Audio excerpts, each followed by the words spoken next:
ওই ফাইলের মধ্যে এমন কি আছে যে তাড়াতাড়ি করে নিয়ে চলে গেলেন? হতে পারে কয়লার পয়সা আছে, বালির পয়সা আছে, বিদ্যার পয়সা আছে, খাবারের পয়সা আছে, যত ধরনের দুর্নীতি হতে পারে তার পয়সার হিসাব আছে। কাকে দিয়েছেন, কত নিয়েছেন, সে একটা ভয় থাকতে পারে, তার জন্য ফাইল নিয়ে চলে গেলেন।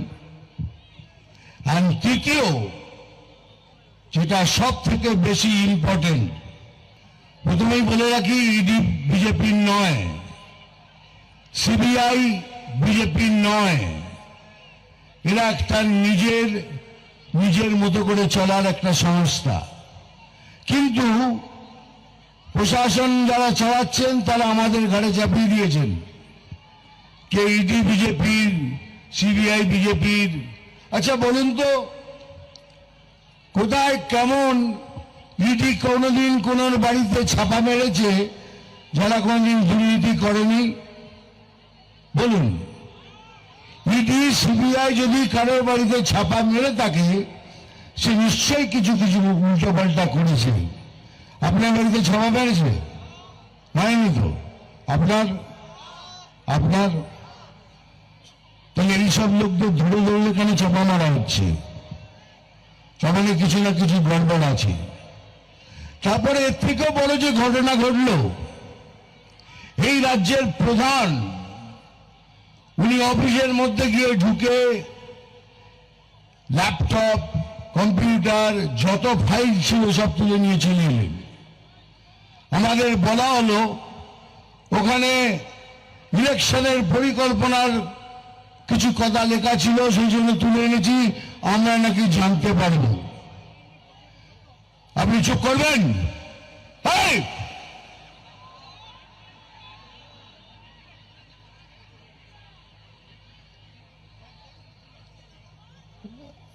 আমি জানতে বলা হলো কিছু পরিকল্পনা আছে, তো জানতে চাই কি পরিকল্পনা করেছেন। আগের বার তো ইলেকশনের পর গণহত্যা করেছেন, লোকেদের বাড়ি জ্বালিয়ে দিয়েছেন, এবার কি করবেন? মুন্ডুটাকে শোধন করে দেবেন, ফাঁসি চড়িয়ে দেবেন? কি পরিকল্পনা আপনাদের?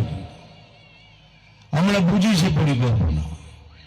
এবার তো বলছেন খেলা হবে, বড় খেলা হবে, কিন্তু বলে রাখি,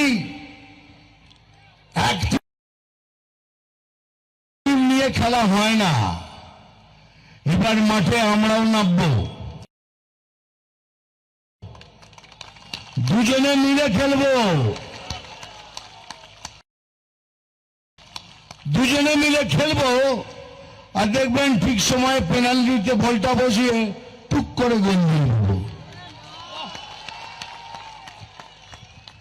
তো খেলা হবে, নিশ্চয়ই খেলা হবে। এই খেলাতে এবার আমরাও যোগদান করব।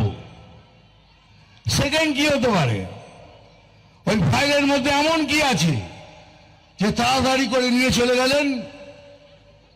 হতে পারে কয়লার পয়সা আছে, বালির পয়সা আছে, বিদ্যার পয়সা আছে, খাবারের পয়সা আছে, যত ধরনের দুর্নীতি হতে পারে তার পয়সার হিসাব আছে। কাকে দিয়েছেন, কত নিয়েছেন, সে একটা ভয় থাকতে পারে, তার জন্য ফাইল নিয়ে চলে গেলেন।